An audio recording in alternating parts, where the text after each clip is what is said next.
Je sais pas si ça t'est déjà arrivé de recevoir un compliment sur ton éloquence. Je sais pas si ça t'est déjà arrivé qu'on te dise à quel point tu as une bonne éloquence et tu t'exprimes bien. Le sentiment que tu as ressenti à ce moment-là. La gratification. Le sentiment d'être un bon orateur. Pourquoi est-ce que c'est si valorisant d'être un bon orateur? On voit tout de suite maintenant que là-bas dehors, beaucoup de jeunes refusent de travailler leur éloquence. Surtout chez nous, la nouvelle génération, où c'est quelque chose qui est en train de se perdre petit à petit. Petit à petit, la langue française est en train d'être balayée. Parce que beaucoup ne se posent pas les bonnes questions. À quoi sert l'éloquence? Pourquoi est-elle si importante dans la vie? Pourquoi, d'où vient-elle surtout aussi? Quel est le but de l'éloquence? Pourquoi tous les meilleurs séducteurs ont une bonne éloquence? Pourquoi tous les chefs d'État ont une bonne éloquence? Pourquoi tous les chefs de guerre ont une bonne éloquence?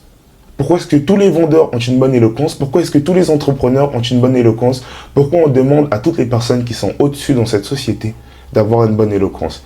Eh bien, je t'ai fait une vidéo détaillée où je t'explique tout ça, où je t'explique à quoi sert l'éloquence, d'où vient-elle et pourquoi tous les chefs de guerre ont une bonne éloquence. Où j'ai relié des éléments historiques importants pour que tu puisses non seulement développer ta culture, et aussi pour que tu puisses savoir à quoi sert l'éloquence dans ta vie. Comme je vous l'ai dit auparavant, le problème de nos jours, c'est que les gens essayent de faire perdre l'importance primordiale qu'a l'éloquence dans la vie.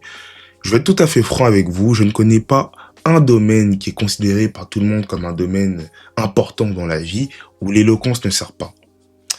Que ce soit en séduction, donc dans ta capacité à pouvoir aller séduire d'autres femmes, paraître charismatique, je n'ai jamais vu quelqu'un qui était considéré comme charismatique par la plupart des personnes et qui ne savait pas s'exprimer. Celui qui est charismatique a toujours la bonne phrase, a toujours la bonne manière de s'exprimer. Que ce soit en vente, donc dans ta capacité à pouvoir convertir la vente grâce à ton éloquence. Que ce soit tout simplement donc dans ta capacité à créer du lien social aussi, créer du lien social avec les autres. Et même aujourd'hui, les chefs de guerre qui sont des politiciens, les chefs de guerre qui sont les présidents de la République, sont des orateurs. Et qui a initié ce premier mythe du chef de guerre qui n'est pas simplement un guerrier qui part à la guerre et qui est le meilleur soldat, mais surtout un orateur, la personne qui sait convaincre, le meneur de troupes, le chef, celui qui réussit à fédérer les autres autour d'une même cause. Le chef de guerre qui est l'orateur, c'est Homère. C'est Homère qui a initié pour la première fois ce premier mythe du chef de guerre qui n'est pas simplement un guerrier, mais qui est aussi un orateur exceptionnel. L'éloquence est devenue une arme car Homère, le père symbolique de l'éloquence, a initié le premier mythe de l'homme qui n'est pas simplement un guerrier. Et ça, il l'a initié dans l'Iliade et l'Odyssée. Homère met en scène des héros qui ne sont pas simplement des guerriers, mais aussi des maîtres de la parole, deux figures qui incarnent particulièrement cet idéal. L'Iliade et l'Odyssée, que je vous conseille fortement, bien entendu, encore une fois, qui est l'œuvre d'Homère, bien que son existence soit fortement remise en cause, il n'en reste pas moins qu'il a pondu, si c'est bel et bien lui qui l'a pondu, peu importe si c'est vrai ou non, il n'en reste pas moins que cette œuvre est juste magnifique, un chef-d'œuvre. Homère, il distingue deux formes d'excellence. La force brute, qui est Achille, et l'intelligence rusée, qui est Ulysse. Ulysse que vous connaissez tous, n'est-ce pas? Ce dernier incarne l'art de la persuasion, le discours stratégique. Grâce à son mythique cheval de Troie, il est considéré comme étant l'un des chefs de guerre les plus brillants qui n'ait jamais été donné de voir, notamment avec ce cheval de Troie que vous connaissez tous, ce piège mythique qu'il avait réalisé qui est juste exceptionnel et qui a complètement révolutionné la manière de voir comment est-ce que le chef se comporte, quelle est la réelle valeur du chef et qui a pu perpétuer ce mythe-là grâce à Ulysse. Et il y a aussi Nestor, qui lui est le sage aux paroles habiles, dont l'éloquence apaise les conflits et guide les rois. Donc encore une fois, il y a cet esprit de médiation avec l'éloquence. L'éloquence sert aussi à créer de la médiation, apaiser les gens, apaiser les tensions, créer quelque chose, apporter quelque chose. Si tu sais bien communiquer, tu es à chaque fois en mesure de pouvoir apporter quelque chose.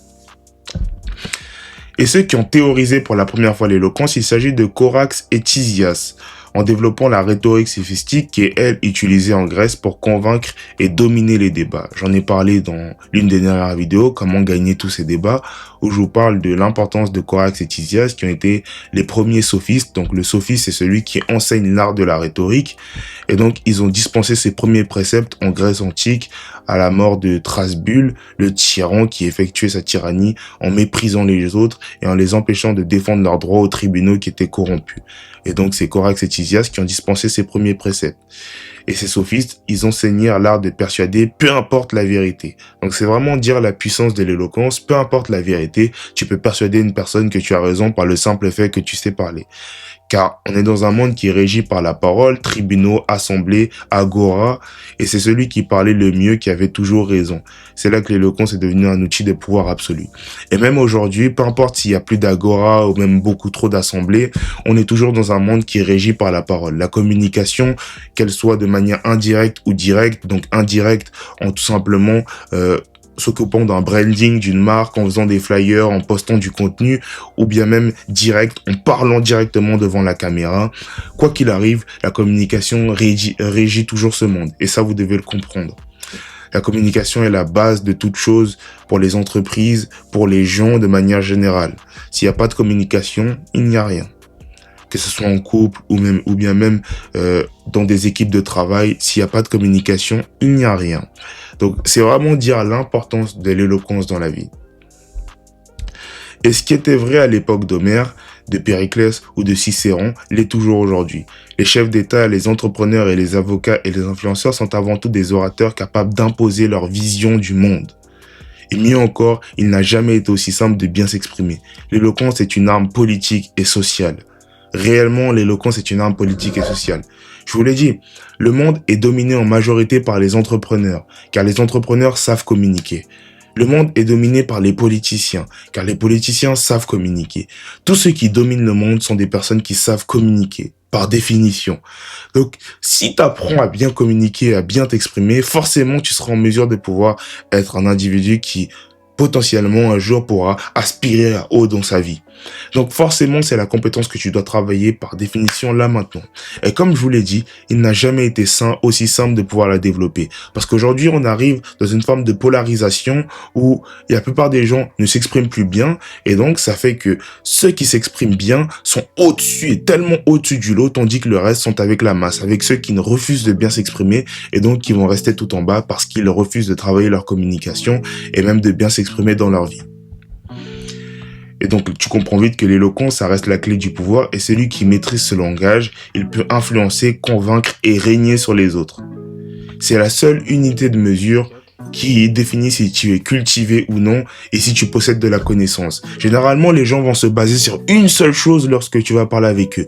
Navré pour tous les livres que tu as pu lire, mais si tu n'arrives pas à bien communiquer simplement à partir d'une simple discussion, directement les gens vont en déduire que tu n'es pas cultivé, que tu n'as pas de connaissances. Parce que par définition, quelqu'un qui nous explique bien quelque chose, on va se dire qu'il a de la connaissance, qu'il est cultivé, qu'il s'y connaît énormément sur ce qu'il dit. Et c'est ça la puissance de l'éloquence. Quand on parle de capital culturel, quand on parle de capacité à être extrêmement cultivé et d'être riche intellectuellement parlant, on parle surtout d'éloquence. C'est l'éloquence qui va faire en sorte que les gens vont te considérer comme étant riche. Bien évidemment, après, tu peux travailler ton fond, mais la forme qui est ton éloquence sera toujours supérieure à toute chose. C'est intéressant pour cette vidéo. J'espère que cette vidéo t'a plu. C'était Mr. Lecteur. Hasta luego, F. Hasta luego, Ghost. Pour tous ceux qui veulent que je les aide dans leur capacité à pouvoir débattre ou bien même leur capacité à pouvoir s'exprimer, n'hésitez pas à prendre un appel avec moi sur mon calendrier Calendly présent en barre de description. Et si ça vous intéresse, vous pourrez aussi consulter la vidéo non répertoriée que je vous ai faite sur l'éloquence. C'était Mr. Lecteur. Ciao.